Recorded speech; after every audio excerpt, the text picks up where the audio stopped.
요즘 어떤 준비로 여러분 일상을 바삐 보내시고 계신가요? 출산 준비, 취업 준비, 아니면 목장 준비, 생각만 해도 좋은 여행 준비, 아니면 TT 준비.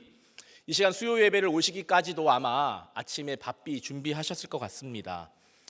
많은 노력으로 준비를 했는데 정작 제일 중요한 것을 빠뜨린 경험도 있으시죠? 저도 장례 예배를 이렇게 준비하느라고 순서지도 만들고 이 검정색 양복을 입고 검정색 넥타이도 차고 심지어 검정색 양말을 신었는가도 확인하면서 부랴부랴 장례식장에 갔는데 정작 성경책을 들고 가지 않은 거예요. 네, 굉장히 난감했습니다. 여러분, 목장을 위해 집 청소도 하고 맛있는 요리도 하고, 그런데 목원이 아무도 오지 않은 적도 있으시죠? 무엇을 위한 준비였나 허탈한 마음이 든 것 같습니다. 그때야 비로소 이 준비가 나를 위한 준비였구나 라는 것을 알게 되죠. 그래서 우리가 이 놓치지 말아야 할 준비가 있다라는 것을 생각해 봅시다. 그래서 오늘 말씀은 놓치지 말아야 할 준비 이 두 개 정도 생각할 건데요. 첫 번째, 예수님께 묻고 구하는 것. 이게 우리가 놓치지 말아야 할 준비라는 거죠. 우리 12절 말씀을 한번 읽겠습니다. 시작. 무교절의 첫날 곧 유월절 양 잡는 날에 제자들이 예수께 여짜오되 우리가 어디로 가서 선생님께서 유월절 음식을 잡수시게 준비하기를 원하시나이까 하매. 자, 유월절은 어린 양의 죽음으로 죽음이 넘어갔다 해서 유월된 것을 기념하고 감사하며 지키는 절기입니다. 이스라엘 백성이 애굽에서 해방된 것을 기념하여 지키는 무교절입니다. 그 명절이 이제 다가온 거죠. 이때는 온 예루살렘에 어린 양을 잡아서 먹고 나누는 것이 일상이었습니다. 이 제자들은 이 유월절을 지키기 위해서, 준비하기 위해서 이 장소도 식사도 준비해야 했기 때문에 바빴어요. 그런데 정작 이 예수님이 유월절 어린 양이 되셔서 십자가에서 죽으실 거라는 것에 대해서는 무지했습니다. 그럼에도 우리 예수님은 우리 제자들의 어떤 그런 모습을 나무라지 않으시고 이 제자들의 묻고 구하는 것을 다 들어주세요. 지금 제자들이 내일이면 당장 어디서 밥을 먹어야 되고 유월절을 지내야 되는데 결정된 것이 하나도 없기 때문에 너무 마음이 급할 것 같은 거예요. 여러분, 경상도 TT를 내일 출발하는데 전날까지 숙소가 구해지지 않았다면 이 얼마나 큰일입니까? 그렇죠? 평소 같으면 예수님이 여기로 가자 저기로 가자 미리 말씀을 하셨을 것 같은데 당일까지도 예수님은 말씀이 없으세요. 그래서 제자들이 너무 마음이 급해져서 예수님, 우리가 어디서 가서 먹습니까? 라고 이제 묻습니다. 우리가 이렇게 수요 예배를 왔잖아요. 사실 하나님의 관심보다는 나의 관심거리 때문에 너무 답답해서 이 예배를 우리가 왔지만 하나님은 그것도 귀하게 보신다는 거예요. 부모가 자녀의 필요를 다 알고 미리 알아서 채워줄 때도 있지만 이 자녀가 먼저 도움을 요청하기까지 기다릴 때도 있습니다.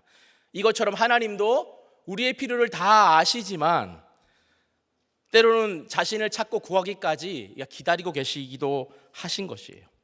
자, 우리 13절, 14절, 15절 말씀도 한번 읽어보겠습니다. 13절 시작. 예수께서 제자 중에 둘을 보내시며 이르시되 성내로 들어가라. 그리하면 물 한 동이를 가지고 가는 사람을 만나리니 그를 따라가서 어디든지 그가 들어가는 그 집 주인에게 이르되 선생님의 말씀이 내가 내 제자들과 함께 유월절 음식을 먹을 나의 객실이 어디 있느냐 하시더라 하라. 그리하면 자리를 펴고 준비한 큰 다락방을 보이리니 거기서 우리를 위하여 준비하라 하시니. 자, 예수님은 그들이 물을 것을 이미 아시고 이미 다 준비한 곳으로 그들을 인도해 가십니다. 성내로 들어가면 물 한 동이 든 남자를 만날 건데 그를 따라가라. 따라가다 보면 한 집에 이르를 건데 그 집에 들어가면 너희에게 준비된 그 다락방을 보여줄 것이다 라고 말씀을 하시는 거예요. 저는 이 말씀을 보면서 좀 답답했습니다. 왜 이렇게 복잡하게 말씀을 하실까? 그냥 들어가서 사거리에서 자회전 한번 하고 두 번째 집이다, 이렇게 좀 말씀하시면 얼마나 좋나. 주님의 이 소통 방식이 저는 좀 답답하게 느껴질 때가 있습니다. 왜 이렇게 저는 느낄까요? 저는 과정은 좀 생략하고 이 빠른 결과만 얻고 싶은 마음이기 때문인 거예요. 고난은 좀 짧게 결과는 좀 빠르게 얻고 싶은 그런 마음이 있기 때문인 거예요. 들어가라. 물동이든 사람을 만나라. 그 사람이 어디를 가든지 따라가라. 따라가서 그 사람이 들어가는 그 집도 따라 들어가라. 그리고 거기 주인이 있으면 그 사람에게 방이 있냐고 물어봐라. 선생님이 말한 그 방이 있냐고 물어봐라. 그러면 그 방을 줄 것이다. 정말 상세히 자세하게 알려주시긴 하시지만 이 어떤 일이 벌어질지 모르는 상황 가운데서 믿고 순종해야 할 일이 있고 이 믿음으로 적용해야 될 일이 있다는 거예요. 여러분, 제가 방금 말한 것 중에 이 반복된 단어가 하나 있었습니다. 뭘까요? 믿는 거, 믿음이에요. 이 제자들에게 어떤 인간적인 수완을 발휘하여서 방을 구하라고 명령하지 않으시고 그냥 내가 말한 대로 해라고 하셨습니다. 주님은 단번에 어디로 가라라고 말씀하실 수 있음에도 불구하고 그렇게 하지 않으셨어요. 왜냐하면 다락방에 도착하는 게 목적이 아니고요, 그곳에 이르기까지의 과정 가운데 주님의 말씀대로 되어지는 것을 경험케 하고 싶으시기 때문인 거예요. 우리 16절 말씀 보세요. 16절 읽어봅니다. 시작. 제자들이 나가 성내로 들어가서 예수께서 하시던 말씀대로 만나 유월절 음식을 준비하느라. 제자들이 정말 말씀대로 되어지는 과정을 너무 흥미진진하게 경험했을 것 같아요. 여러분, 원래 물동이는 여자가 들고 다니는 건데 정말 말씀대로 들어갔더니 물동이를 들고 가는 남자를 만나게 됩니다. 너무 신기한 거예요. 그리고 말씀대로 따라가 봤더니 정말 어느 집에 들어가 버리는 거예요.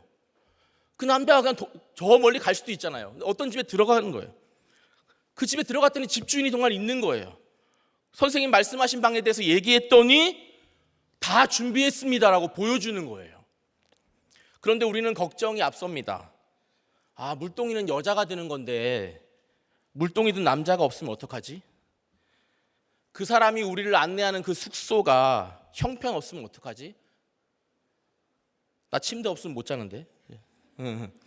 그 집주인이 마음씨가 더러워서 우리 말을 안 들어주면 어떡하지? 이런 걱정과 불안이 우리의 믿음의 한 걸음을 가로막습니다. 그럼 어떻게 걱정을 넘어서 우리가 믿음으로 그렇게 좀 반응할 수 있을까요? 그래서 공동체가 사실 필요한 거예요. 공동체가. 예수님은 제자 한 명을 보내시지 않으시고 2명을 보내십니다. 맞죠? 2명을 보내세요. 13절에 제자 중에 2를 보내시며, 자, 이 2명이 누구냐면 누가복음의 22장 보면 한 명은 베드로고 한 명은 요한입니다. 그러니까 베드로는 다혈질의 행동파잖아요. 요한은 굉장히 생각이 깊고 신중하잖아요. 이 두 사람을 하나로 짝을 묶어서 보내신 겁니다. 주일 말씀처럼 이 두 사람이 함께 짐을 지어서 주의 일을 준비하게 하셨다라는 겁니다. 제가 고등학생 때 예수님을 만나고 이 믿음을 지켜나가게 하시려고 친구를 이렇게 하나님이 붙여주셨어요. 저는 이렇게 키가 작고 이렇게 좀 통통하잖아요. 근데 저 친구는 이제 키가 크고 마른 친구였습니다.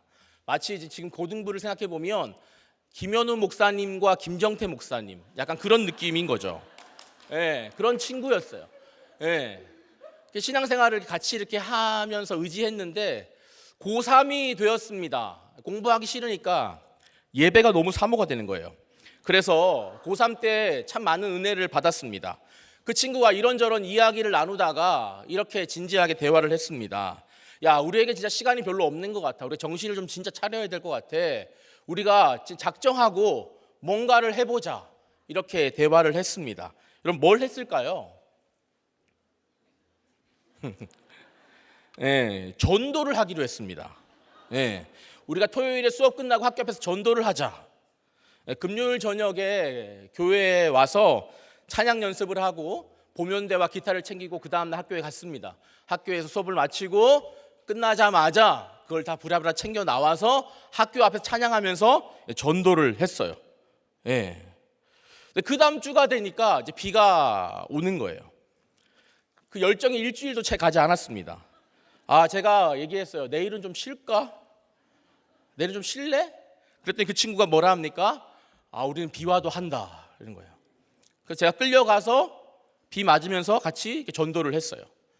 가기 전에는 참 싫은데 가니까 기쁘더라고요. 근데 그 다음 주 그 친구가 오늘은 쉴까? 이러는 거예요. 제가 네가 쉬지 말자며. 예.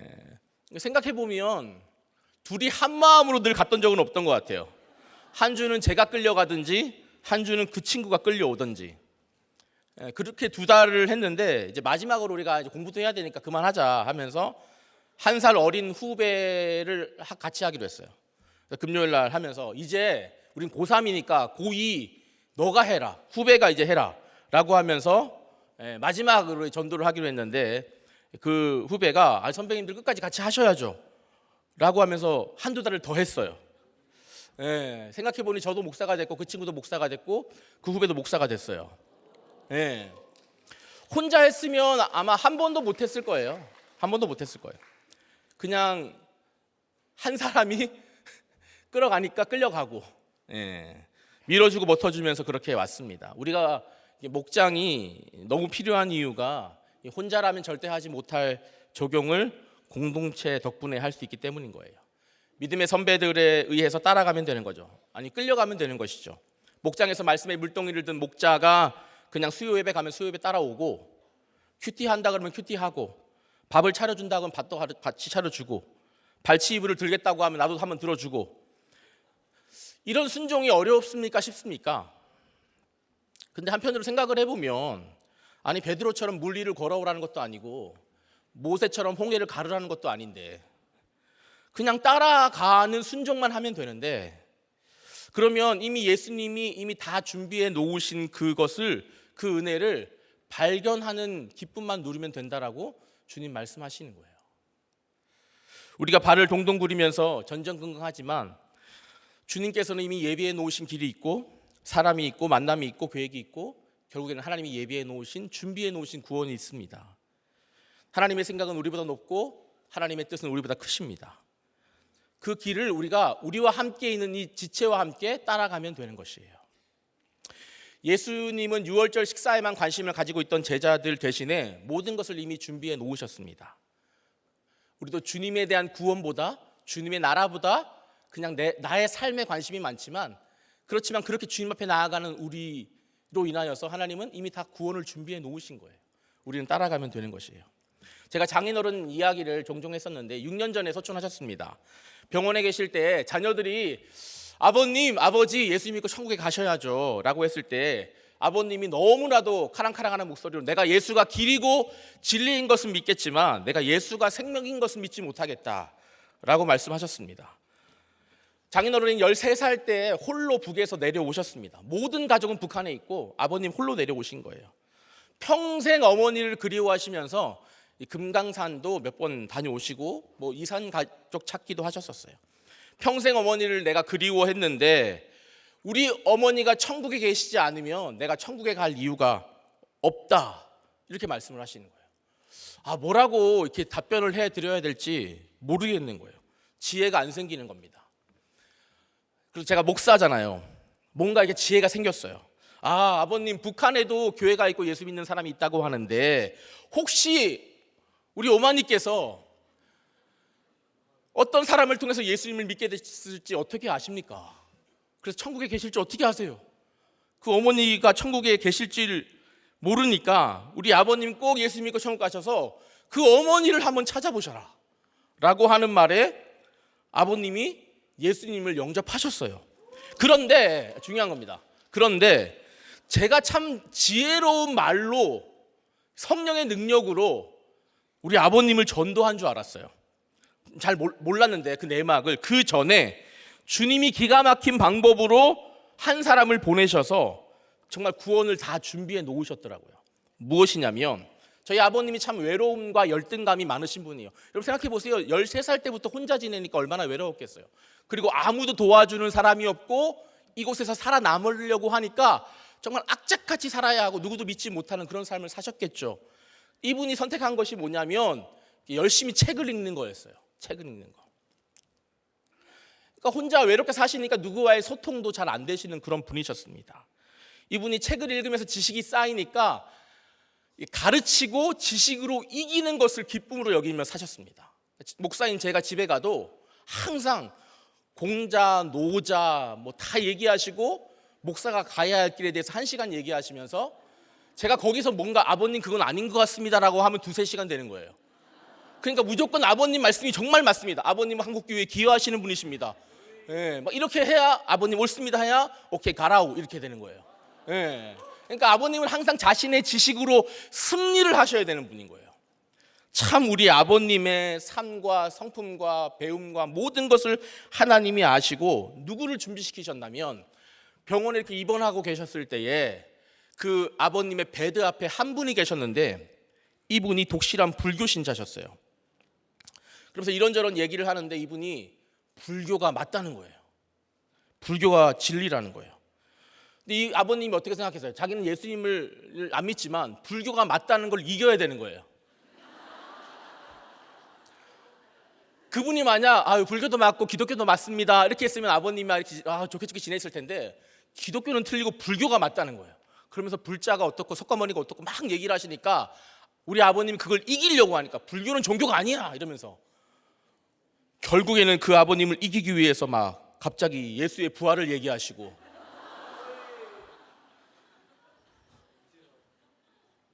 예수에 밖에 생명이 없고 예수를 믿어야 된다 그러고 왜요? 이기려고. 지면 안 되니까.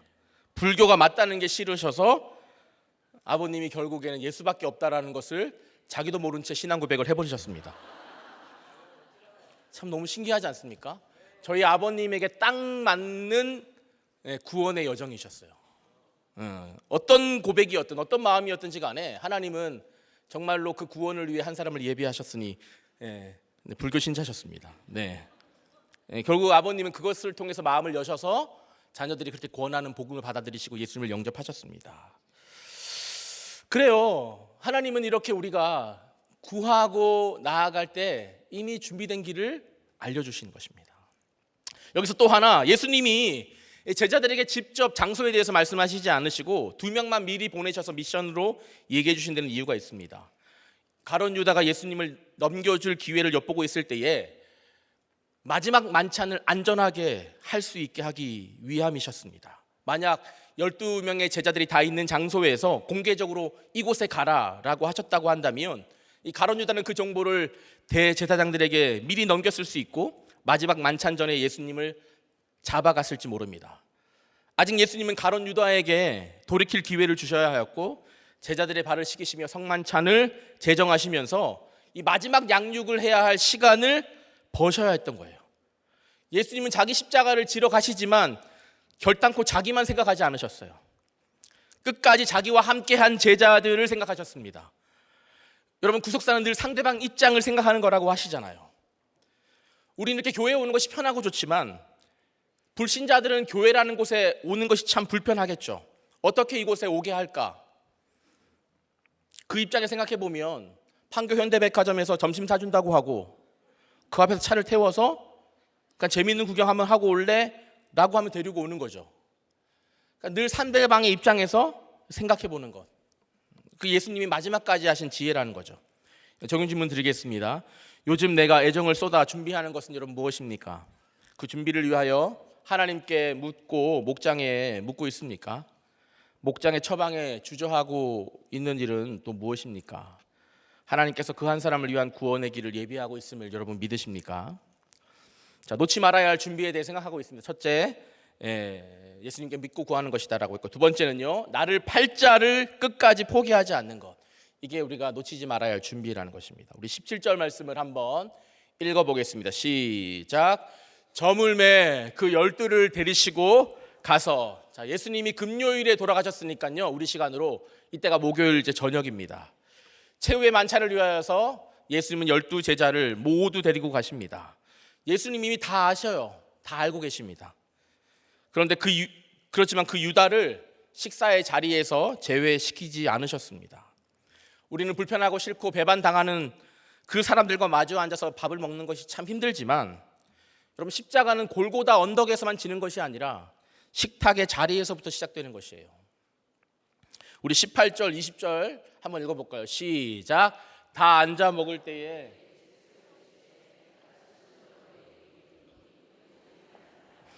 나와 함께 먹는 자가 나를 팔리라 하신대 그들이 근심하며 하나씩 하나씩 나는 아니지요 하고 말하기 시작하니 그들에게 이르시되 12 중에 하나 곧 나와 함께 그릇에 손을 넣는 자니라. 자, 예수님과 12명의 제자들이 함께 앉아 식사를 했습니다. 그 가운데 가룟 유다의 마음에는 이미 예수님을 은 30세겔의 팔 계획을 다 품고 있는 상태에서 그 자리에 앉아 있었어요. 근데 여러분 이렇게 얼굴을 보면 그 사람의 마음과 어떤 기분이 보이잖아요. 그 사람의 기분과 마음이. 여러분 청년들이 모이면 마피아라는 이렇게 게임을 합니다.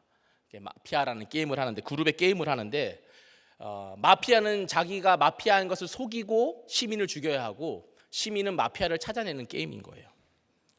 근데 마피아는 자기를 속여야 하니까 말도 이렇게 좀 굉장히 이렇게 좀 표정에서 그걸 숨겨야 되겠죠. 마치 시민인 양 그런 행세를 해야 하지만 사람이 참 속이는 게 어렵잖아요. 갑자기 자기가 마피아라는 것을 속여야 된다면 그 누구라도 약간 표정이 굳어지거나 막 말이 많아지거나 뭔가 부자연스러운 것 같은 그것이 얼굴이나 말투에서 드러나게 돼 있습니다. 그런데 이 게임의 가장 소름 돋는 건 뭐냐면요, 끝에 모두가 시민인 줄 알았던 그 사람이 사실 마피아였다는 거, 이것이 드러나는 순간이 이 게임의 가장 소름 돋는 순간이에요. 그러니까 이 마피아가 철저히 자신을 속이고 끝까지 시민인 척 살아남은 거죠. 근데 오늘 보니까 이 사람이 가룟 유다와 같은 거죠. 가룟 유다의 얼굴에서는 그 어떤 마음도 읽히지가 않는 거예요. 예수님이 너희 중에 한 사람이 나를 팔 거야, 굉장히 의심장하고 무거운 말씀을 하실 때에 만약 가룟 유다의 얼굴이나 표정에서 티가 났다면, 정말 좀 조금이라도 티가 났다면 저는 19절의 말씀이 이렇게 됐을 것 같은 거예요. 그들이 의심하여 하나씩 다 가룟 유다이지요? 라고 말하기 시작하니, 정말 가룟 유다가 티가 났다면 18절 너희 중에 나를 팔리라 할 때 누가 팔 것 같니? 마피아 해보자. 쟤요, 가룟 유다요. 다 티가 났을 것 같은 거예요. 그런데 그렇게 티가 났다면 뭐 같이 너 그러면 안 돼, 유다 그러면 안 돼, 뜯어 말리고 벌떼기도 해주고, 지금은 그럴 수 있지만 끝까지 한번 가보자 이러고, 우리 교회를 떠나려고 하는 사람이 티가 나면 우리가 막 붙들고 얘기할 수 있잖아요.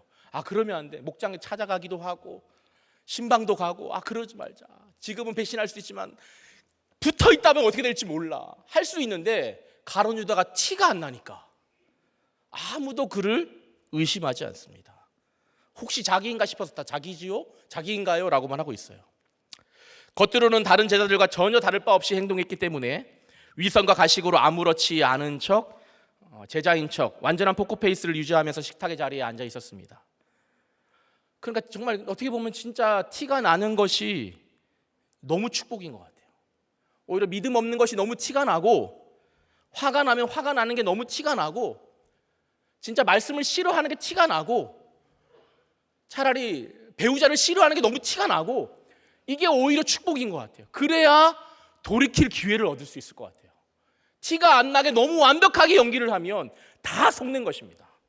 제가 18절, 19절을 읽으면서 가장 그럴듯하게 보일 수 있는 사람이 제자가 아닐 수 있겠다는 생각이 들었습니다. 이 사실에 저도 굉장히 마음이 무거워지면서 아, 내가 가룟 유다인가 이런 생각이 들더라고요. 위선과 가식으로 예배와 목장에 우리가 갈 때가 있습니다. 세상을 위해서 예수를 팔고 돈을 얻고자 하는 성도의 이름으로 성도의 이름을 팔고, 자녀 우상으로 신앙을 팔고, 제가 목사인데 제가 설교를 이렇게 내일 생각하면서 내가 설교를 팔아서 정말 목사를 하나? 이런 생각이 들더라고요. 설교를 팔아서 내가 높아지려고 하나? 성김을 받으려고 하나? 그런데 나는 아닌 척 연기를 하는 가룟 유다인가? 사람들이 아무도 못 알아채는, 티가 안 나는 그런 가룟 유다인가? 이것에 제 마음도 참 많이 무거웠습니다. 손 넣는다는 것은 당신과 화평하길 원한다는 약속이자 우리는 한 가족이라는 사랑의 표시예요. 가룟 유다는 철저히 자신을 속이는 위선으로 그곳에 손을 넣었고, 제자들은 뭔지도 모르고 그 속에 손을 넣었고, 예수님은 그런 제자들을 여전히 한 가족이라고 생각하시면서 사랑으로 손을 넣으셨습니다. 우리가 아무리 사랑으로 표현해도 못 알아듣는 유다와 제자들이 있어요. 자신의 생각에 갇혀서 예수를 파는 것이 옳은 일을 하는 것이라고 스스로에 속아서 정말 눈이 가리워져서 다윗이 격동되어서 인구조사를 했던 것처럼 마음이 격동되어 눈이 가리워져 자신이 무슨 일을 하는 것조차 모르는 그런 일을 하는 사람이 있는데 예수님의 찌르는 말씀을 전혀 알아듣지 못하죠. 이쯤 되면 그냥 포기해도 될 텐데 예수님은 그렇지 않으십니다. 21절 말씀 읽어봅니다. 시작.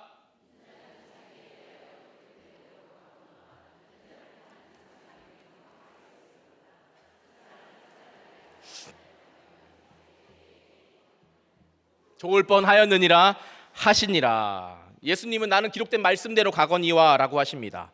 가거니와라의 단어는 이 원어로 뜻을 보면요, 그냥 나는 간다, 단순히 간다, 떠난다 이 뜻이 아니고요, 나는 목적지를 향하여서 가는 것이다 라고 말하는 거예요.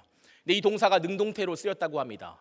무슨 말이냐면요, 가룟 유다, 나를 파는 그 한 사람 때문에 어쩔 수 없이 내가 죽음으로 내몰아지는 것이 아니라 나는 나의 사명을 위하여 주도적으로 십자가를 향하여서 걸어가고 있다. 가룟 유다가 팔지 않아도 나는 하나님의 뜻에 의하여서 가고 있다는 것을 말씀하시고 있는 거예요. 그런데 나는 내 사명을 위해서 가는데 왜 너는 스스로 화를 자초하냐라고 안타까움과 슬픔의 탄식으로 차라리 나지 않으면 더 좋겠다라는 그런 탄식의 말씀으로 가룟 유다를 향하여서 말씀하고 있는 것입니다. 베드로처럼 나중에 기억날 말씀이 되라고, 기억이 나서, 이것이 기억이 나서 회개하라고 예수님 끝까지 가룟 유다를 설득하고 계신 것입니다. 요즘 TT 시즌이니까 제가 TT 간증을 하나 하고 말씀을 마치도록 하겠습니다.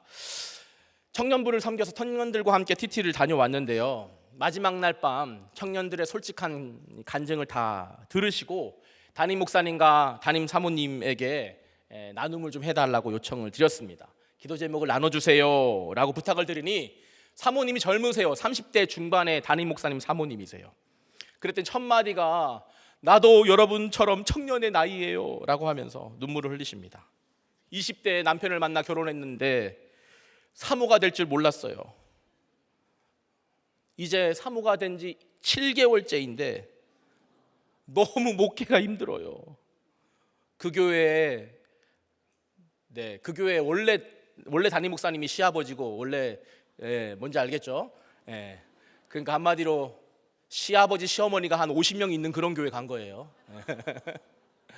그러니까 너무 힘들어요. 막 이렇게 해서 막 눈물을 이렇게 솔직하게 흘리시면서 나눔을 해 주시더라고요.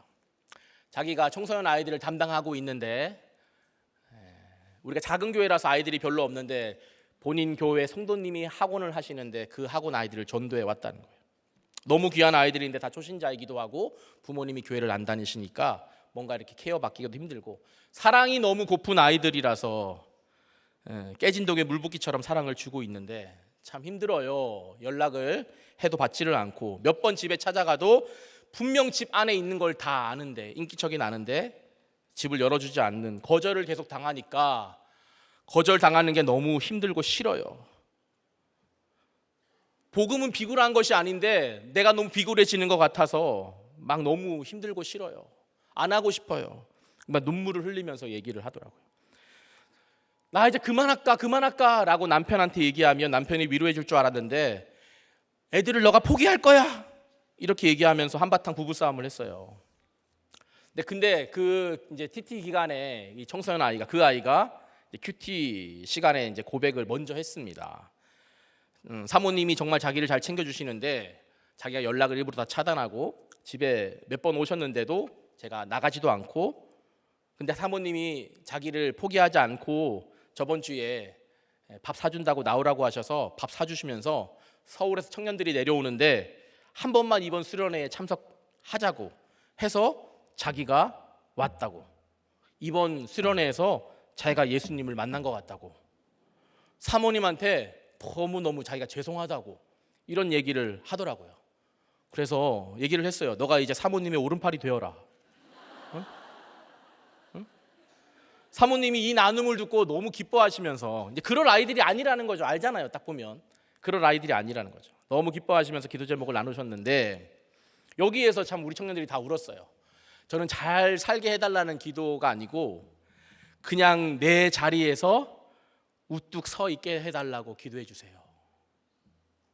그냥 내 자리에서 우뚝 서 있게 해달라고. 그 진실한 고백이 너무 저와 우리 청년들의 마음을 두드렸습니다. 청년들이 제 설교를 듣고는 울지 않지만 사모님 나눔을 듣고는 다 울었어요. 한 청년은 이렇게 나눔을 했습니다. 자신의 부모님이 예전에 개척교회를 하셨는데 젊은 시절에 우리 부모님이 저렇게 목회를 하셨겠구나.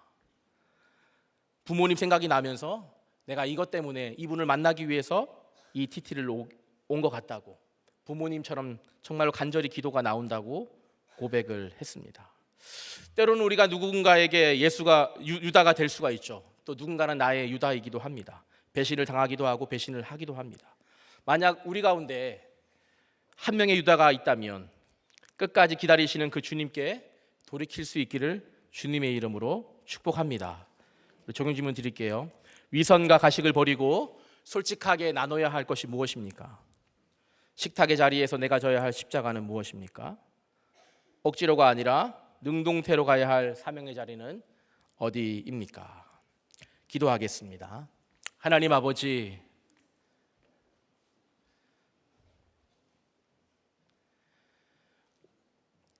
우리 눈에는 준비가 되어 있지 않은 것 같지만 하나님은 이미 다 준비를 해 놓으시고 우리에게 말씀대로의 순종을 말씀하십니다. 그렇지만 우리가 순종이 버거워서 내가 해야 될 준비가 있다고 쫓아다니는데 주님은 가만히 멈추어서 나의 말을 듣고 행하라고 하십니다. 주여, 우리가 그렇게 듣고 말씀대로 따라가는 저와 우리들이 되게 하여 주시옵시고, 우리가 제자인 양, 제가 제자인 양 앉아있지만 하나도 티가 나지 않아서 주님이 저에게 주시는 말씀 같아서 마음이 무겁고 돌이켜 회개의 마음이 듭니다.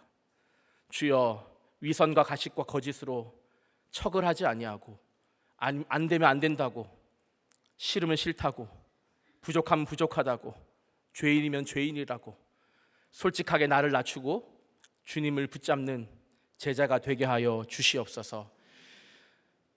우뚝 서 있는 그 한 분을 통하여 우리가 여기 있습니다. 담임 목사님의 우뚝 서 계신 그 자리를 통하여 우리가 여기까지 왔습니다. 주여, 우리가 그 사랑을 잊지 않게 하여 주시옵시고 우리가 그 말씀대로 따라 순종하는 다 제자들이 되게 하여 주옵소서. 이후에 우리 평원님의 말씀을 듣습니다. 듣겠습니다. 말씀하여 주시옵소서. 예수님의 이름으로 기도합니다. 아멘. 네, 안녕하세요. 저는 휘문제풀에서 직장 목장을 섬기고 있는 차연실 평원입니다. 반갑습니다. 네. 지금 최대규 목사님께서 놓치지 말아야 할 준비에 대해서 이제 말씀을 해주셨는데요. 저희 부부 목장이 속한 이제 초원에서도 지난주 목요일부터 토요일까지 경상도 팅크트립을 다녀왔거든요. 그래서 경상도 땅에서는 이제 엄청 이제 은혜를 많이 받고 왔는데 일상으로 이제 복귀하면서 제가 이제 사실 돋보기도 잃어버리고 제가 너무 애착하는 볼펜을 잃어버렸어요. 그 애착 볼펜 아이들이 애착 인형 없으면 되게 불안해하잖아요. 그것처럼 제가 이제 어제 밤에 제 애착 볼펜이 이제 없어진 걸 알고 설교 준비를 마무리해야 되는데 온 집을 다 헤매면서 이제 광야를 방황하는 이스라엘 백성처럼 방황의 시간을 보내다가 이제 잠을 늦게 잤는데요.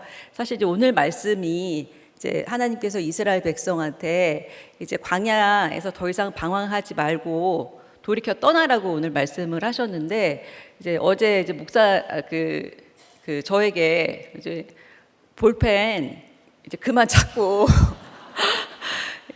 빨리 잠자리에 들고 설교 준비나 해라, 이 말씀으로 이제 어제 제가 그걸 못한 게 회개가 되었고, 여전히 제 안에 이 볼펜이 아니면 안 돼, 이 볼펜으로 내가 사람들한테 얼마나 자랑했는데, 왜냐하면 뒤에 지우개가 있고 지워지는 볼펜이었거든요. 되게 자랑도 많이 하고 부러움도 많이 샀었는데 여전히 내 안에 그렇게 또 이거면 안 돼, 이거야 돼 라는 자기 확신이 참으로 많다는 것을 또 이제 알게 되었습니다. 그래서 오늘 말씀에서 주님은 제자들과 함께 유월절 음식을 드시면서 너희 중 하나가 나를 팔리라 말씀하시지만 제자들은 나는 아니지요 라고 이제 말합니다. 이처럼 우리에게는 내 생각이 옳다는 자기 확신이 있습니다. 자기 확신은 내가 할 수 있다는 믿음, 즉 교만으로 이어지고 교만의 결론은 하나님을 잊어버리는 것입니다. 예수님은 마가복음 8장 34절에서 무리와 제자들을 불러서 누구든지 나를 따라오려거든 자기를 부인하고 자기 십자가를 지고 따라야 한다고 말씀하셨습니다. 십자가를 지고 자기 부인을 하면서 내 환경에 순종하고 있으면 그것이 부르심 받은 제자들의 역할입니다. 이처럼 나는 아니지요 하는 자기 확신을 버리고 자기를 부인하려면 이제 어떻게 해야 될까요? 첫째로 날마다 큐티하며 예수님께 여쭤봐야 합니다. 제자들이 6월절의 주인공은 어린 양 예수님이라는 것을 모르고 있어서 말씀보다 끼니를 챙길 걱정을 하지만 그래도 주님께 어디로 가서 준비하기를 원하시냐고 여쭤봅니다. 예수님께 묻는 것이야말로 자기 확신을 버리고 자기를 부인하며 말씀을 듣는 구조 속으로 들어가는 길입니다. 자기를 부인하고 십자가를 지는 구원의 여정은 혼자서는 갈 수 없기 때문에 공동체에서 날마다 물어보면서 주님의 인도를 받아야 합니다. 우리가 먼저 주님께 물으면 주님께서는 말씀을 통해서 자세하게 알려주십니다. 저는 불교적 전통이 강하고 우상 숭배가 심한 불신 가정에서 이남 이녀 중 장녀로 태어났습니다. 하나님을 경외하는 마음이 전혀 없었기에 주님께 여쭤보고 그 말씀에 순종하는 삶은 상상조차 할 수 없었습니다. 집안에 무슨 일이 생기면 집안 어른들과 부모님은 용하다고 소문난 스님과 역술인을 찾아서 어디로 가서 무엇을 하면 좋겠습니까? 이렇게 물으면서 문제를 해결하려고 했던 모습들이 기억이 나는데요. 그때는 그것이 하나님을 멸시하는 불순종이라는 것을 알지 못했습니다.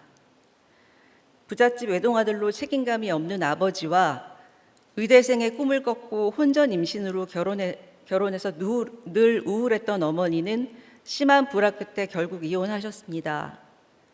부부싸움을 할 때마다 어머니는 아버지에게 수많은 질문과 잔소리를 하셨습니다.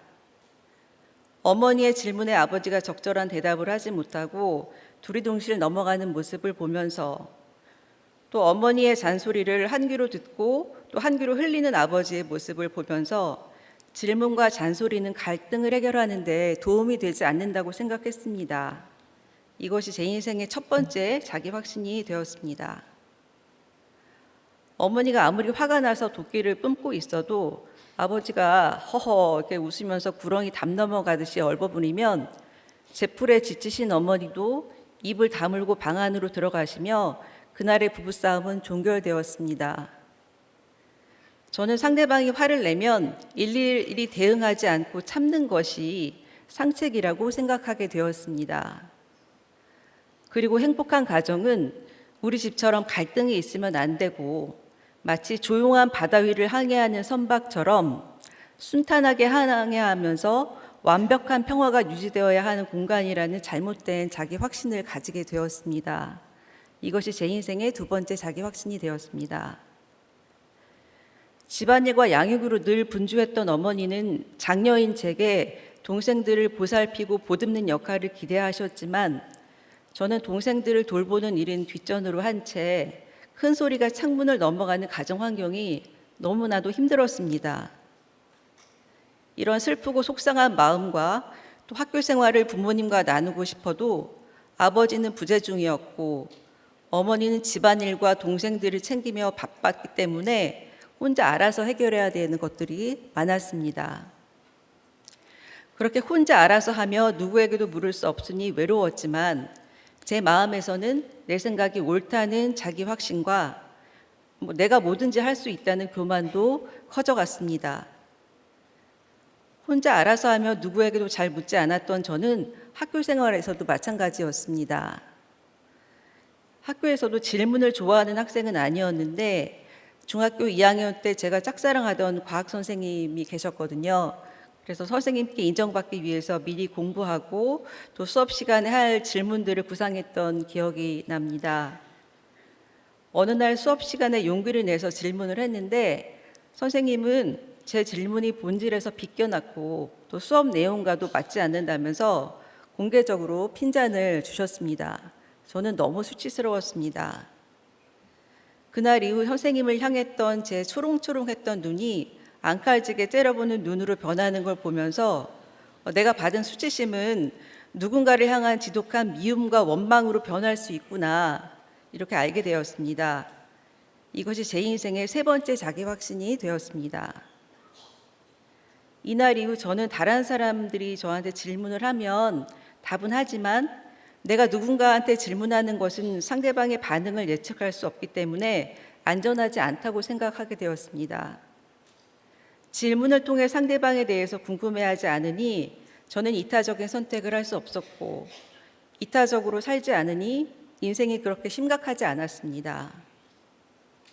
내 가치를 폭락시키는 이혼 가정의 자녀라는 지우고 싶은 명함을 감춘 채 저는 날마다 눈앞의 쾌락과 재미를 쫓아다녔습니다.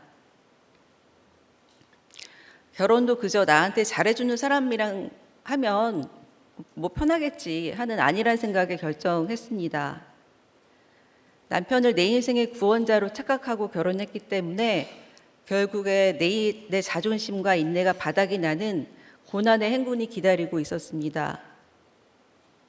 나와 다른 배우자의 생각과 감정을 알아가는데 가장 좋은 방법은 단순히 물어보는 것인데, 제가 묻는 것에 익숙하지 않으니 배우자에 대한 정확한 지도를 그릴 수가 없어서 오해와 감정의 충돌이 잦았습니다. 대기업 연구원인 남편의 오랜 지방 근무로 서로에 대한 서운함과 오해가 쌓여 갈등이 깊어졌을 때 저는 가정 중수가 핵심 사역인 우리들 공동체에서 첫 신앙생활을 하게 되었습니다. 말씀이 들리지 않아도 주님께서 예비해 주신 큰 다락방인 믿음의 공동체에 잘 붙어 있었습니다. 그리고 공동체에서 가르쳐 주는 대로 이 사건은 왜 왔을까? 내가 봐야 할 내 속의 죄는 무엇일까? 이런 구속사적인 질문을 하게 되면서 사건을 내게 허락하신 하나님의 의도를 인정하며 또 내 생각이 옳다는 고정관념이 서서히 깨지게 되었습니다. 이 세상에 바보 같은 질문은 없으며 내 문제를 누구한테 묻는가가 정말 중요하다는 것을 깨닫게 되었습니다. 그동안에는 인생을 그저 파티장이나 클럽이라고 여기면서 화려한 조명과 또 시끄러운 음악 뒤에 숨어서 정작 내 자신이 누구인지 질문하지 못한 채 살았습니다. 그런데 하나님의 소원은 제가 구원받는 것이기에 부모님의 이혼과 또 남편과의 불화라는 고난을 통해서 제게 찾아와 주셨다는 것을 알게 되었습니다. 이제는 이혼 가정의 자녀라는 수치심으로 부모님을 미워하는 마음에서 벗어나 나를 말씀 앞에 앉혀두시기 위해서 부모님이 이혼하시기까지 수고하셨다라는 것이 해석이 되어 예수 믿게 해주신 부모님께 진심으로 감사합니다. 하나님을 믿는다고 하면서 갈등 없는 상태가 좋아 보이고 또 좋은 게 좋은 것이라며 완벽한 평화를 추구하는 고정관념은 하나님과 원수가 되는 몽상에 불과합니다. 이 땅에 아름답고 화평한 것은 없습니다. 말씀을 통해 날마다 자기 확신과 교만을 꺾고 십자가에서 죽는 것만이 진정한 성령의 화평입니다. 자기를 부인하려면 둘째로 예수께서 하시는 말씀대로 순종해야 합니다. 저는 남편과 이런저런 갈등은 있었지만 공동체 안에서 함께 구속사 말씀을 듣고 가는 은혜를 누리고 있습니다. 인생의 목적은 행복이 아니라 거룩이라는 가르침을 받았기에 남편의 질서에 온전히 순종하지 못했던 제 모습을 회개하며 남편의 혈기를 잘 받아낼 수 있었습니다. 목사님의 설교와 매일 큐티 말씀으로 또 제 안에 또아리를 틀고 있었던 가정은 완벽한 화평이 유지되어야 한다는 전통과 율법이 서서히 무너지고 고난이 축복이라는 새로운 가치관이 세워지게 되었습니다. 그럼에도 불구하고 제 안에는 여전히 집에서 물건을 집어던지거나 신체적으로 위협을 가하는 폭력만큼은 우리 집에는 없어야 한다는 고정관념이 남아 있었습니다. 저는 이제 외모와 다르게 좀 지저분하고 꼼꼼하지 못한 털털한 성격인데요. 저희 남편은 이제 지나치게 꼼꼼하고 위생에 대한 강박이 있어서 집안과 욕실에 머리카락 하나 떨어져 있는 꼴을 이제 못 봅니다. 그래서 청소기를 늘 가지고 다니는데요. 지난 새벽 설교 때는 저희 집안의 사정을 봄 음식인 달래오이 무침으로 비유를 했는데요.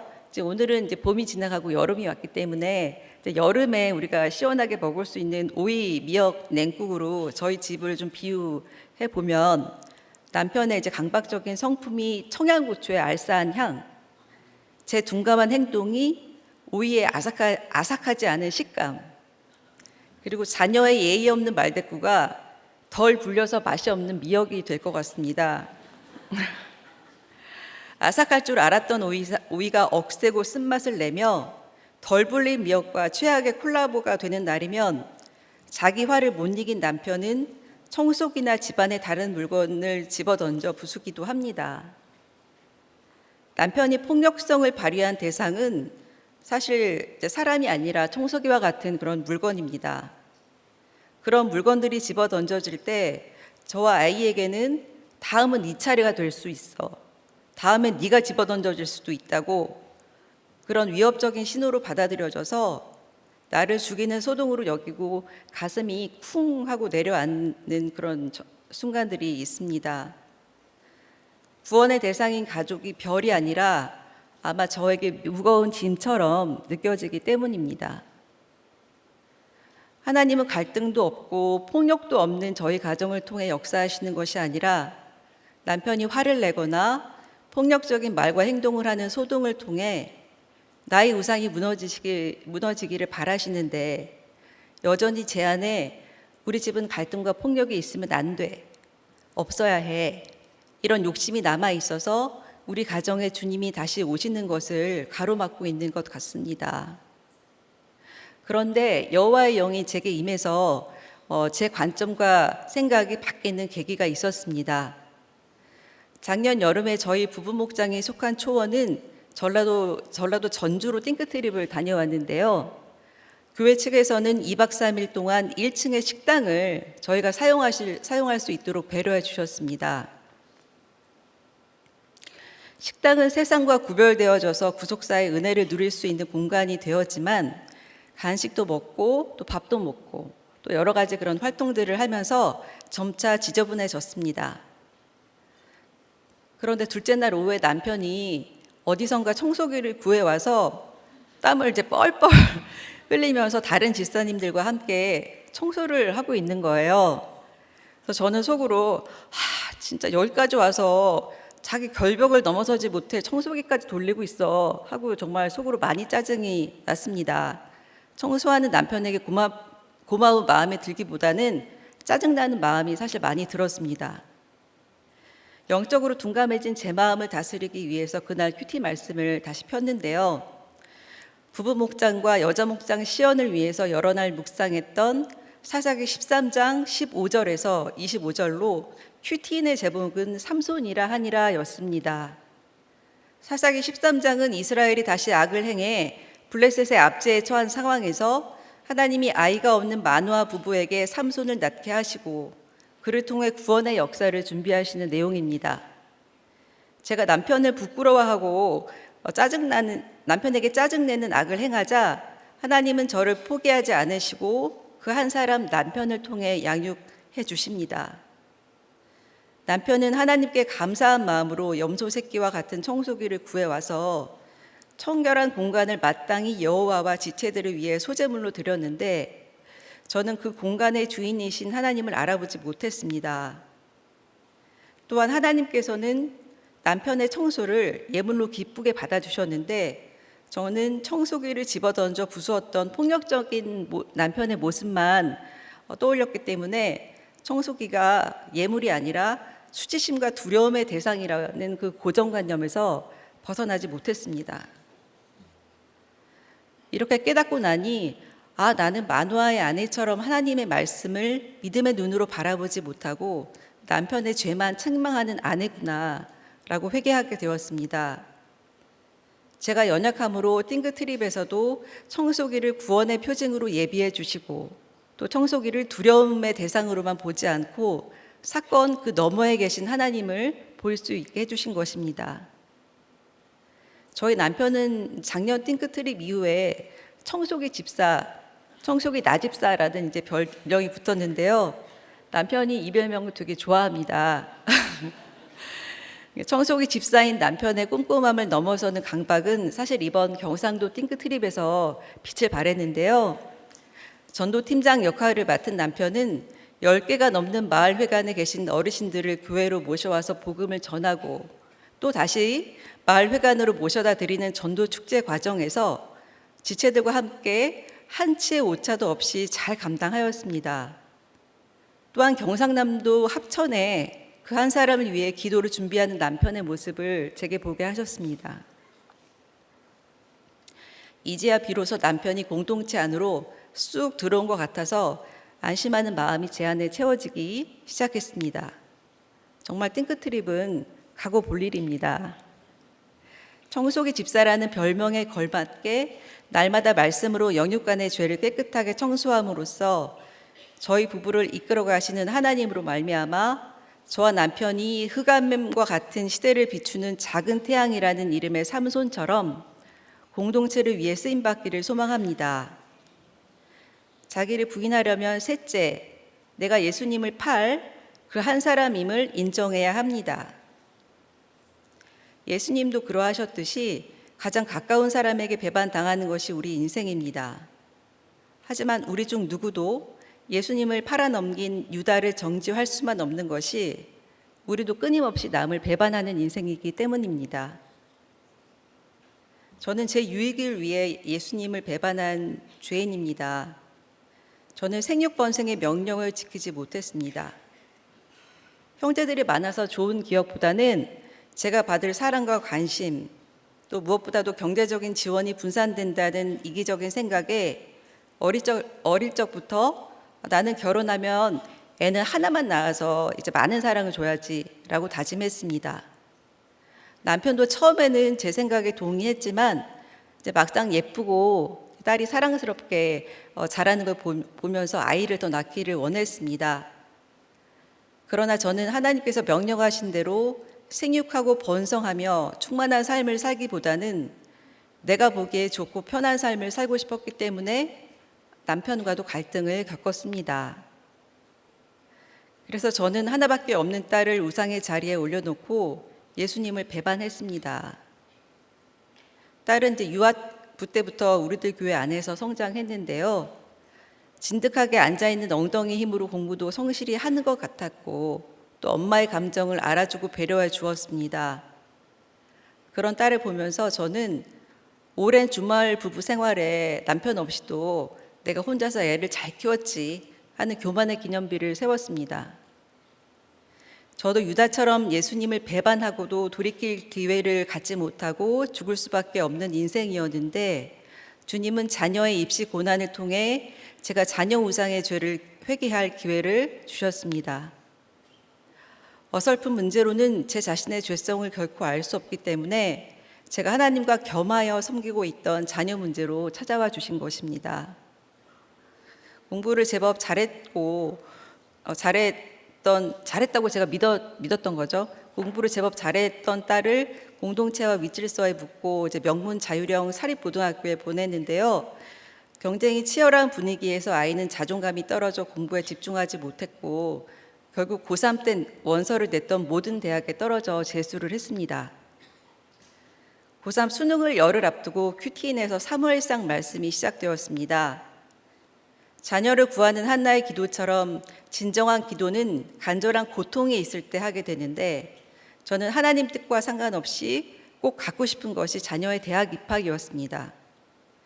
그러나 성적이 잘 나오지 못한다면 하나님이 막으셨기 때문이고 하나님이 풀어주지 않으면 풀릴 수 없는 문제이기에 하나님께 자녀의 입시를 맡기고 가야 한다는 생각을 주셨습니다. 그럼에도 불구하고 여전히 제 마음은 두려웠고 끝까지 요행수를 바라는 마음이 있었기 때문에 하나님은 사무엘상 5장 1절에서 12절 말씀으로 엄중하신 여호와의 손, 엄중하신 여호와의 손이 저와 아이에게 어떻게 임하시는지 확실한 이미지로 보여주셨습니다. 블레셋 사람들은 전쟁을 이기고 여호와의 궤를 자신의 국가신인 다곤 옆에 두었는데 다곤이 여호와의 궤 앞에 엎드려져 있을 뿐만 아니라 머리와 두 손이 다 끊어져 몸뚱이만 남게 되었다는 본문이었습니다. 블레셋 사람들이 우상의 무능을 깨닫지 못하고 넘어진 다곤을 계속 일으켜 세우는 것이 바로 제 모습이었습니다. 예배도 잘 드려야 되고 좋은 대학으로 들어가서 이 모든 것을 인도해 주신 하나님께 영광을 돌려야 한다고 공부를 힘들어서 엎드러져 있는 아이를 세우고 또 세우기 때문입니다. 사실 자녀가 우상이라기보다는 제일 큰 우상은 제 자신이었습니다. 자녀를 통해서 제가 빛나고 싶고 또 노후도 보장받고 싶은 욕심이 있었기 때문입니다. 하나님의 궤를 자녀 우상의 다곤신 옆에 액세서리처럼 나란히 세워두고 있으니 결국 자녀가 여호와의 궤 앞에 엎드러져 머리와 두 손이 끊어진 채로 몸뚱이만 남게 되는 모습을 제게 보여주실 수밖에 없었던 것입니다. 이처럼 하나님의 섭리가 제 욕심을 건드리고 간섭하셔서 내 삶에서 아무리 소중한 것도 하나님보다 우선될 수는 없다는 것을 깨닫게 해주셨습니다. 수능 날에는 사무엘상 9장 1절에서 14절 말씀으로 떼부리는 기도로 딸을 세상 왕으로 세우고 싶었던 마음을 온전히 회개하게 하셨습니다. 좋은 대학에 들어가 세상적으로 잘 나가는 게 전부가 아니라 그 너머를 보라고 하시는 하나님의 사랑이 절절하게 느껴졌기 때문에 부태떨감하는 마음으로 딸을 하나님 뜻대로 하옵소서 하고 맡길 수 있었습니다. 말씀으로 인도함을 받은 제수의 때를 보내면서 아이와 함께 매일 아침에 큐티하는 시간을 가졌습니다. 딸은 현재의 상황에서 투정 부리지 않고 집중해서 공부할 수 있게 해주셔서 감사하다는 고백을 했고 주님의 은혜로 하루하루 잘 버틸 힘을 주시기를 간구했습니다. 성문에 있는 모든 백성과 장로가 증인이 되어 보아스에게 축복을 빌어준 룻기 4장 말씀에 따라서 자신에게는 아빠, 엄마, 할아버지와 할머니가 증인이 되어 제수 생활을 응원해주고 있으므로 끝까지 최선을 다하겠다고 다짐했습니다.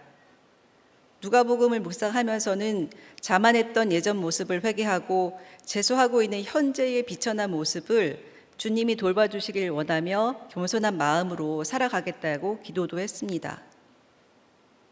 딸은 진득하게 앉아있는 엉덩이 힘이 아니라 효과적으로 도와주시는 성령님께서 인도해 주셔서 고3과 재수의 때를 보내고 올해 대학에 입학했습니다. 원하는 대학에 가지는 못했지만 딸은 자신을 복 있는 사람이라고 여기며 즐겁게 대학 생활을 하고 있습니다. 하나님께서 허락하신 지금 다니고 있는 대학이 세상 최고의 명문대학인 줄 믿습니다. 이제는 딸이 주님의 부르심을 받은 자로서 마음을 다하여 예배를 드리고 형제를 사랑하는 마음으로 공동체에 잘 붙어가기를 바랍니다. 무엇보다도 하나님의 아들임에도 인간의 질서 안에 들어오신 예수님의 겸손을 배워가길 소망합니다. 말씀을 맺겠습니다. 나는 아니지요 하는 자기 확신을 버리고 자기를 부인하려면 첫째, 날마다 큐티하며 예수님께 여쭤봐야 합니다. 둘째, 예수께서 하시는 말씀대로 순종해야 합니다. 셋째, 내가 예수님을 팔 그 한 사람임을 인정해야 합니다. 기도하겠습니다. 하나님 아버지, 나는 아니지요 하는 자기 확신을 버리고 자기를 부인하려면 어떻게 해야 하는지 오늘 말씀으로 알려주셔서 감사합니다. 부모님의 치열한 갈등과 이혼을 경험하면서 가정은 완벽한 평화가 유지되어야 한다는 잘못된 자기 확신을 가지고 살았습니다. 또 나에게 잘해주는 남편을 내 인생의 구원자로 착각하고 결혼했기에 하나님은 제 결혼 생활을 광야로 인도하셨습니다. 그러나 주님께서 붙여 예비해 주신 큰 다락방인 믿음의 공동체에 붙어만 있었더니 부모님의 이혼도 또 남편과의 불화도 결국 나를 구원하시려는 하나님의 지극한 사랑이라는 것을 알게 되어 제 인생을 억압해왔던 수치심에서 벗어나게 해주셨습니다. 나와 우리 가정의 구원을 예비해 놓으신 주님을 신뢰하며 가고 있지만 전통과 율법에 갇혀 갈등을 힘들어하고 폭력은 나쁘다고 생각하는 자기 확신이 여전히 남아 있습니다. 이런 저를 불쌍히 여겨 주셔서 날마다 찾아오는 성령의 소동 가운데 나의 여러 우상이 무너져 사건 너머에서 나의 순종과 인내를 기다리고 계시는 주님을 바라볼 수 있도록 도와주시옵소서. 가장 가까운 사람에게 배반당하고 또 배신하는 우리들을 위해 날마다 애통한 마음으로 눈물을 흘리시는 담임 목사님의 영역을 지켜 보호하여 주시고, 케냐와 트리키의 사역을 통하여 그 땅에 뿌려진 구속사 복음의 씨앗이 열매를 맺을 수 있도록 앞으로의 모든 사역에 기름 부어 주시옵소서. 진행되는 교회의 모든 여름 행사에 기름 부어 주시어 전해지는 복음과 간증이 다음 세대에 울려 퍼지는 아름답고 영광스러운 노래가 될 수 있도록 인도해 주시옵소서. 우리나라를 불쌍히 여겨주셔서 자신의 부족을 인정하는 지도자를 곳곳에 세워주시기를 간절히 원합니다. 창조 질서를 어지럽히고 생명을 죽이는 악법들을 막아주시어 생명이 줄어들고 인구 구조가 무너지는 이 나라를 위기에서 건져주시옵소서. 이 모든 말씀 살아계신 우리 주 예수 그리스도 이름으로 기도하옵나이다. 아멘.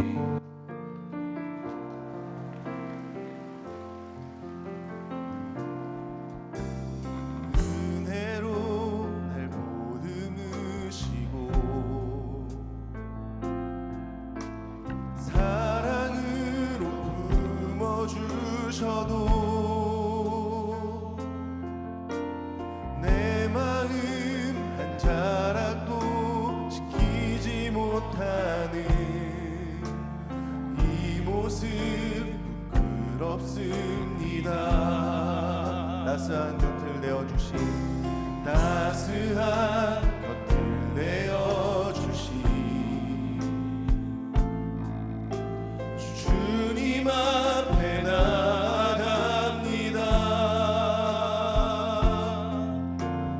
표현 못할 긍휼로 나를 붙드시는 주 이름만 바라봅니다. 매일 마주한 슬픔을 견뎌나가며 주 예수의 마음을 닮아가네. 두려운 걸음마다 주가 동행하니 주 의지하며 오늘을 걷네. 주의 신실한 소망을 깊이 담으며 주 예수의 부교를 채워가네.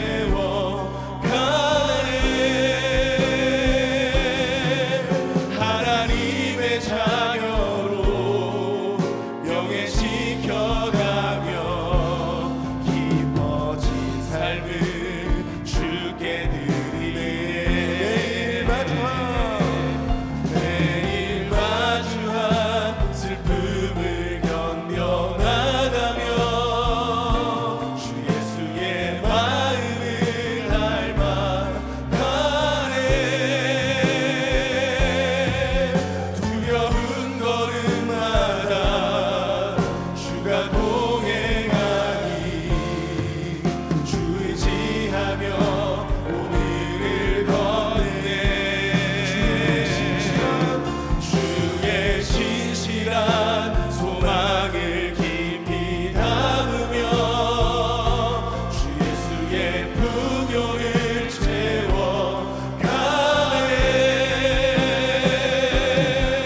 하나님의 자녀로 영예시켜가며 깊어진 삶을 주께 드리네. 이 시간 우리 들은 말씀을 기억하면서 기도하십시다. 우리 특별히 우리에게 주어진 이 가족을 위해서 기도하십시다. 여러분, 자기 부인이 되지 않아서 너무 억울하십니까? 우리 가운데 부부와 부모, 자녀 가운데 고난이 있습니다. 우리 가정에게 어떻게 잘 되게 해달라고 육적인 환경적 준비만을 하느라 정말 주님께 나와 여쭙고 묻고 구하는 그 준비를 소홀히 하고 있지는 않습니까? 주님께서 구원을 위하여 모든 것을 예비해 두셨듯이 우리는 예비해 두셨음을 알지 못하며 내가 준비하겠다고, 내가 어떻게 해보겠다고 그렇게 발버둥만 치고 있지는 않습니까?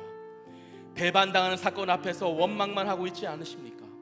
우리 평화님의 말씀을 통하여 가정에 완벽한 평화가 있어야 한다는 자기 확신으로 있었지만 부모님의 이혼도 불화도 구원을 주시기 위한 하나님의 사랑이라는 것이 해석이 되었다고 하셨습니다. 말씀과 공동체와 나와 있는 우리를 하나님 불쌍히 여겨주시고 여전히 자기 확신과 내 고집을 가지고 있는 꺾이지 않는 교만한 자아를 녹여 주시옵소서. 염려와 걱정이 많은 저인데 나를 위해 그렇게 하나하나 세심하게 예배해 두신 구원의 은혜를 주시기를 간구하십시다. 우리 가정이 예수가 없는 화려한 궁전이 아니라 예수와 함께 먹고 마시는 다락방 같은 가정이 되게 하여 주시옵소서. 하나님, 나 한 사람이 정말 내 자리에서 우뚝 서 있어 가룟 유다와 같은 자녀와 가룟 유다와 같은 배우자라 할지라도 내가 이 자리에서 흔들리지 않고 서 있을 수 있도록 내 자리를 지키고 있을 수 있도록 해달라고 주님 나에게 은혜를 베풀어 달라고 이 시간 우리 주여 한번 부르고 간절한 마음으로 기도하겠습니다. 주여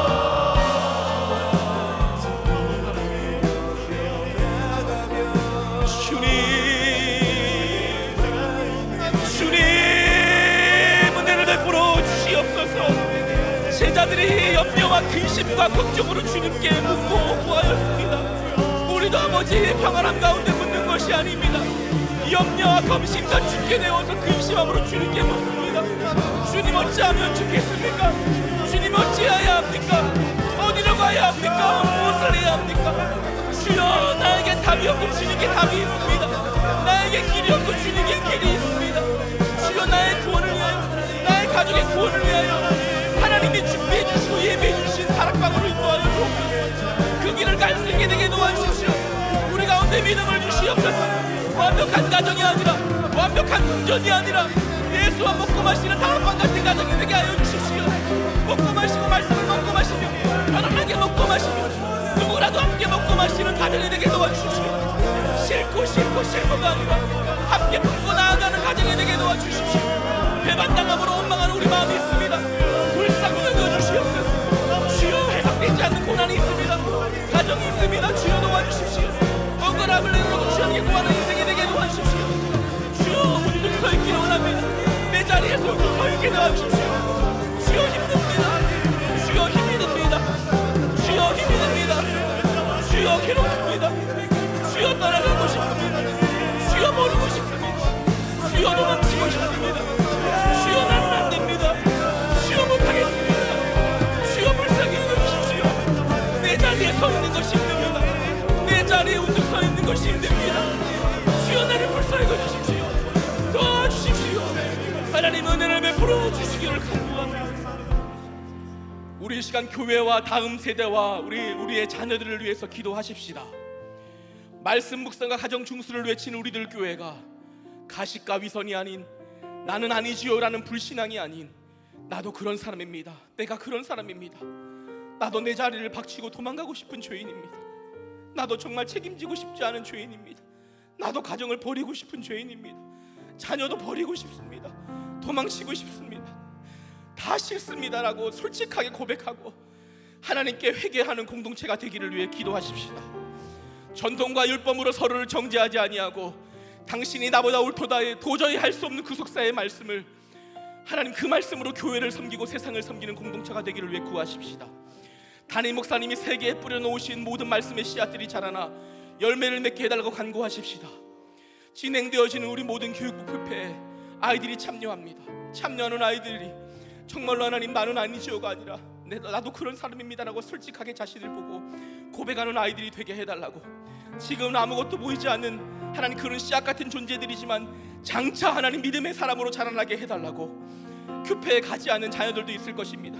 우리 자녀들을 주님 찾아와 불쌍히 여겨주시고 다락방 같은 공동체에 속히 돌아올 수 있게 해달라고, TT를 통해 방문한 모든 교회와 성도님들이 말씀으로 살아나가는 그 한 사람이 될 수 있도록 해달라고, 우리가 그 한 사람을 생각하면서 주의 이름을 부르며 간구하겠습니다. 주여.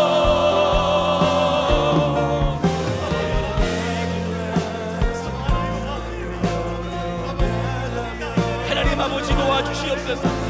하나님 아버지, 우리 다음 세대를 기억하여 주시옵소서. 고등부 집회를 마칩니다.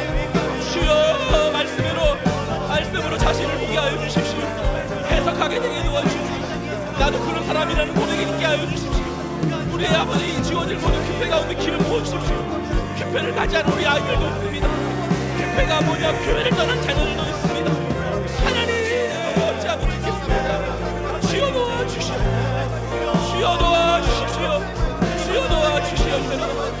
내가 가슴과 미소이 아니라 나도 그런 엄마라고, 나도 그런 아빠라고 고백하는 아버지 부모님 해가 있게 되게 도와주시옵소서. 하나님의 쓰임을 없이 모든 아버지의 모든 말씀들이 자라나게 되게 도와주시옵소서. 열매 맺게 되게 도와주시옵소서. 은혜를 베풀어 주시기를 원하나이다. 하나님 아버지, 정말로 우리가 할 수 없습니다. 하나님, 우리가 할 수 없는 것이 없습니다. 하나님, 우리 사랑하는 성도들의 기도를 들어주십시오. 사랑하는 성도님들의 기도를 들어주십시오. 우리 사랑하는 성도님의 간구를 들어주십시오. 도와주십시오.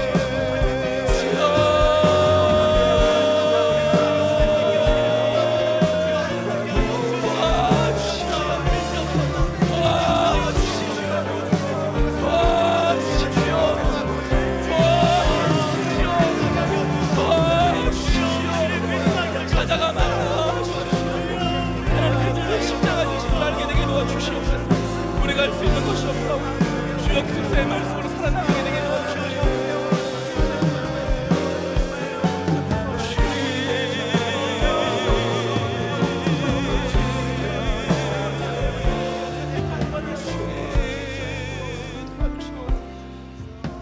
이 시간 우리 마음을 모아 나라를 위해 기도하십시다. 예수님이 자신이 져야 할 사명을 위해 십자가를 향하여 걸어가셨듯이 이 나라도 신앙 고백으로 시작된 나라입니다. 하나님이 주신 사명을 감당해야 될 나라인데, 돈의 누리머러 예수를 팔았던 헤롯과 같이, 가룟 유다와 같이 자본주의와 물질주의와 세속적 가치관 인본의 누리머러 신앙을 저버리는 나라가 되지 않기를 위해서 간구하십시다. 모든 악법과 모든 법을 막아주시고 생명보호법이 제정될 수 있도록 우리가 나라를 위해 기도하는 것을 하나님이 들으신다고 하십니다. 예비하신 구원의 길이 있다고 하십니다. 주여, 우리가 믿고 이 나라를 위해 기도하기를 멈추는 죄를 짓지 않게 하시고 나라를 위해 기도하게 하시고, 우리들 교회가 그 위해서 나라를 위해 기도할 때마다 응답하여 주시고, 담임 목사님을 위해서도 우리 한번 다 같이 기도할 때에 하나님께서 도와달라고, 이 나라와 담임 목사님과 모든 사역을 위해서 우리 주인 한반무로 간절한 마음으로 기도하겠습니다. 주여,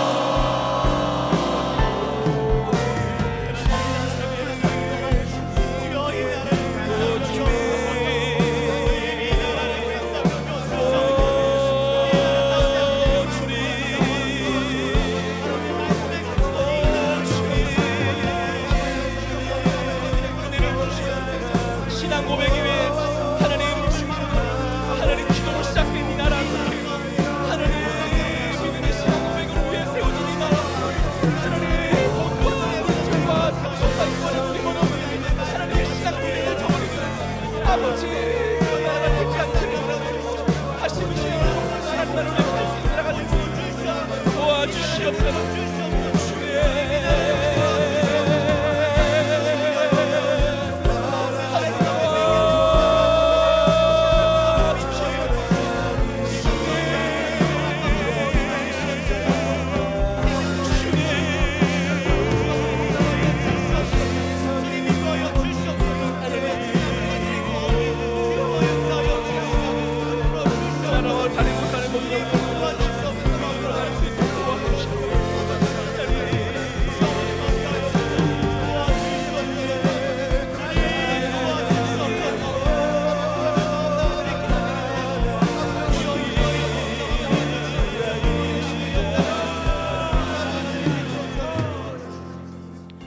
우리 지체들을 위해서 기도하겠습니다. 광성현 집사님, 이호정 집사님의 어머니, 임기옥 집사님의 여동생 양성지 선도님, 김정화 집사님, 이광호 집사님, 백진희 집사님의 아버지 조재희 집사님, 박서연 집사님, 김하연 집사님의 아버지, 김관식 집사님, 이재춘 집사님, 문중궁 집사님, 김주영 집사님의 아들, 정주현 집사님의 아버지, 김광순 집사님, 유대준 집사님, 민병덕 집사님, 길수연 집사님의 딸 박정식 집사님, 한보아 집사님, 여러분 앞에 보신 대로 우리 이분들 위해서 간절히 기도해 주시고, 생각해보면 우리 큐페를 갈 수 있다는 것이 은혜이고 축복입니다. 거기서 예수님을 만나든 그렇지 못하든 그 자리에서 말씀을 한번 들었다는 것이 축복이에요. 그런데 큐페와 공동체에 멀어져 있는 우리 자녀들도 많습니다. 병원에 입원해 있고 아무런 도움을 받지 못하는 자녀들도 많습니다. 주여 하나님 만나주시고 찾아가 주시도록 정말 그 자녀들 주님 도와달라고 우리 성도님들을 위해서 이제 우리가 주여 한번 부르고 간절한 마음으로 기도하겠습니다. 주여,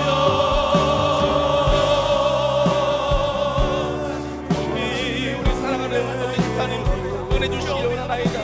우리 강성은 집사님 만나주시고 수술이 있습니다. 잘 되게 도와주시고 회복시켜주시고, 우리 요정 집사님 어머니 구원의 사건이 되게 도와주시고, 민규 집사님도 주님 회복되게 도와주시고, 주여 회복시켜주시고, 김정환 집사님 회복되게 도와주시고, 이거원 집사님 회복되게 도와주시고, 백진희 집사님 주여 회복되게 도와주시고, 조세희 집사님 예수님 만나게 되게 도와주시고, 박서은 집사님 가족 구원되게 도와주시고, 김혜연 집사님 아버지 구원을 경험하게 되게 도와주시고, 김가연 집사님 구원하게 되게 도와주시고, 연 집사님이 가족 구원의 사건이 되게 도와주시고, 윤중원 집사님 구원의 사건이 되게 도와주시고, 김정 집사님 회복되게 도와주시고, 정재현 집사님 회복되게 도와주시고, 징상이 없어지게 도와주시고, 감해 주시고 은혜로 주시고,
하나님, 제자들이 염려와 근심으로 주님께 묻습니다. 어디로 가야 합니까?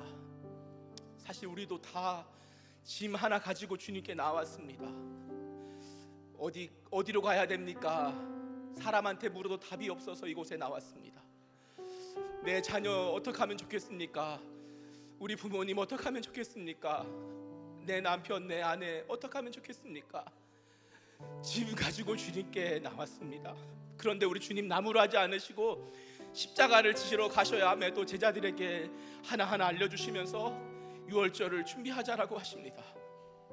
하나님에게 길이 있고 구원이 있고 답이 있고 뜻이 있다고 하십니다. 염려로 이곳에 왔지만 이곳에 나아갈 때는 하나님께 길이 있고 있다는 것을 믿고 나가기를 원합니다. 우리 염려의 짐을 주님께 맡기고 하나님이 반드시 예비해 주신 길로 한 걸음 한 걸음 우리를 인도해 가실 거라는 것을 믿고 나가기를 원합니다. 우리 사랑하는 성도들의 기도를 들어 주시옵소서. 예비해 주시고 다 준비해 주신 하나님 그 구원의 다락방이 있는 줄로 믿습니다.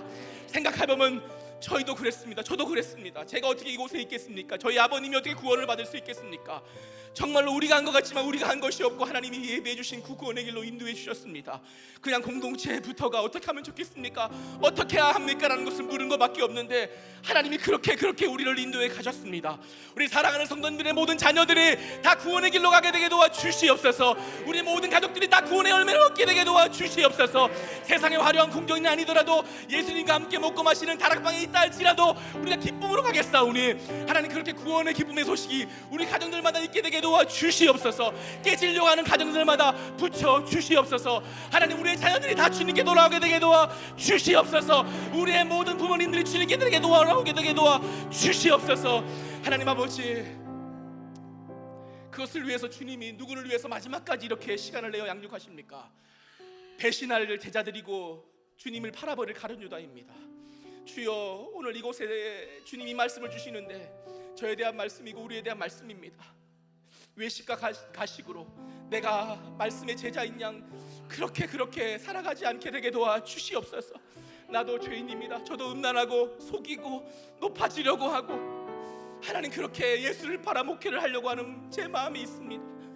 잘했다는 얘기만 듣고 싶고 수고하기 싫고 십자가 지기 싫습니다. 주여, 이렇게 안 되는 저를 불쌍히 여겨 주시옵시고 안 되는 우리를 불쌍히 여겨 주셔서 주님, 우리를 끝까지 주님의 일로 인도하여 주시옵시고 하나님 우리에게 주신 십자가를 피하지 않고 내 자리에 우뚝 서 있을 수 있게 되게 도와주십시오. 그렇게 되면 언제라도 주님께서 돌아오게 하실 줄로 믿습니다. 하나님, 내 자리에 서 있기를 원합니다. 내 자리에 서 있게 되게 도와주시옵소서. 도망치지 않게 되게 도와주시옵소서. 그렇게만 한다면 주님께서 은혜를 베풀어 주실 줄로 믿습니다. 우리들 교회가 TT를 통하여 많은 교회 열매를 뿌렸습니다. 담임 목사님을 통하여 케냐와 튀르키에 말씀의 씨앗을 뿌렸습니다. 자라나게 하시고 열매 맺게 하시고 나보다 당신이 옳다의 그 구속사의 말씀이 아버지 전 세계와 TT 지역 가운데에 뿌리 내게 되게 도와 주시옵소서. 오늘도 아버지 몸이 아프고 마음이 아파서 주님께 나왔습니다. 하나님, 우리 연약함을 주님께 아뢰오니 예수의 피 묻은 손으로 안수해 주시사 연약함이 떠나가게 되게 도와 주시옵시고 우리의 마음과 생각과 육체가 예수의 보혈로 깨끗함을 입게 되게 도와 주시옵소서. 나음을 입게 하여 주시옵소서. 나음을 입을지어다 깨끗할지어다 고쳐 주시옵소서. 예수 이름으로 하나님 불면증이 사라지게 하여 주시옵시고 숙면하게 되게 도와 주시옵시고 우울한 마음이 사라져 기쁨과 감사의 마음이 넘쳐나게 되게 도와 주시옵소서. 이 나라를, 하나님 이 나라를 기억해 주셔서 믿음의 고백 위에 세워진 이 나라가 끝까지 믿음을 지키는 나라가 되게 도와주시옵시고 인본주의와 세속주의에 눈이 멀어 주님을 팔아버리는 그런 악한 나라가 되지 않도록 불쌍히 여겨 주시옵소서. 담임 목사님 모든 영역을 지켜주시옵시고 모든 사역과 결정에 성령의 기름을 철철 넘쳐 부어 주시옵소서. 이제는 우리 주 예수 그리스도의 크신 은혜와 하나님 아버지의 무한하신 사랑과 성령님의 함께 하심과 위로하심의 은혜가 오늘 주 앞에 나와 자기 확신을 버리고 자기 부인을 하며 오직 주님께 구하는 영적인 준비를 하기를 소원하는 모든 사랑하는 우리 성도들 머리 위에와 우리들 교회 위에 영원토록 함께 계시기를 간절히 축원하옵나이다. 아멘.